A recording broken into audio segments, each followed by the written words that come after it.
Drinkbox Studios set a pretty high bar for themselves when they decided to move on from the Guacamelee games. Having created a widely known indie classic, changing direction from that series was going to be a risky move. Their next title wasn't going to be a quirky search action game, but instead a top-down action RPG that mixed old-school Zelda exploration with a grind-focused level system, covered in an intentionally gross Newgroundsy art style. Nobody Saves the World, released for PC and Xbox in January, quickly went viral, and now here we are in April with the other two consoles. We didn't cover the original launch, so this is my first time with the game, and I was eagerly looking forward to getting my hands on it.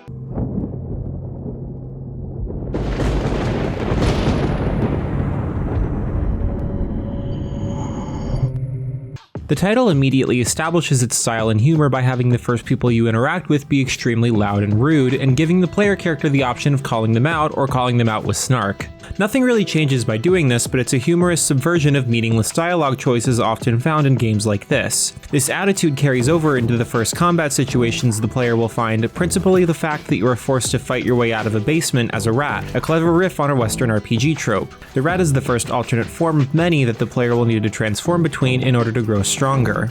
Each of the forms that can be unlocked has its own set of goals that need to be accomplished in order to power the form up and unlock new moves. This generally starts with just killing enemies with a basic attack, but will quickly grow into asking the player to mix abilities from other forms into their battles. This creates a complicated web of challenges that all contribute to an overall power level. Thankfully, you're also able to unlock simple and infinitely repeatable quests that will also give the player character experience points, just not towards any particular form. This incentivizes the player to experiment with how the forms are able to combine their powers and create more effective combat styles, but there is a drawback. A lot of the challenges with this theme feel extremely grindy and are difficult to progress in outside of extremely specific scenarios, and the game's main story dungeons lock away challenges entirely and force you to work through them without their guidance. It's also frustrating to consistently get used to the way a class feels to play and their individual quirks, like the horse's main attack requiring your enemies to be behind you, only for the game to force you to homogenize that class in order to make further progress in it. It ends with many of the strange forms feeling more similar to play than they should. The game's overworld is fairly large and dotted with side quests and dungeons that each reward the player with upgrade points and experience, as well as the power star currency used to unlock the main story levels. The dungeons have a diverse aesthetic, and many of them come with different gameplay challenges. One of the first ones that the player will likely come across, and should absolutely not attempt at that point, multiplies all damage dealt and taken by almost 10,000, essentially creating a bullet hell situation where getting hit even once will almost definitely send you back to the save point.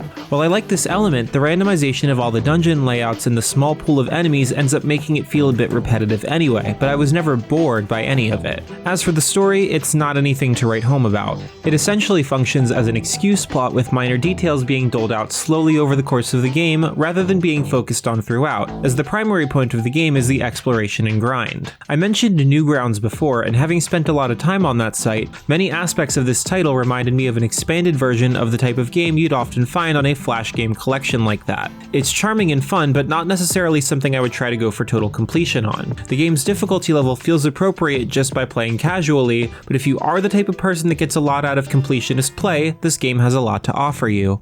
Nobody Saves the World is, if not a totally worthy follow-up to Guacamelee, at least a very admirable and enjoyable effort. It feels right at home on the Nintendo Switch, where its simple graphical style won't compromise its performance, and the player is enabled to take it wherever they want to go while slowly making progress. If a strong narrative is required to keep you invested in a game, it's probably not the one for you, but for those out there who love the steady feeling of progress for its own sake, it's a lot more fun than the idle games clogging the market and trying to scratch that same itch. Noisy Pixel is giving Nobody Saves the World a 7.5 out of 10. Thanks for watching. Please read the full review on noisypixel.net. Noisy Pixel is run by a group of gamers who work hard to bring you the latest news, reviews, previews, podcasts, and more. Join the Noisy Pixel Discord server via the link in the description to come talk nerdy with us, and give this video a like and comment. Please subscribe to keep up with our future content.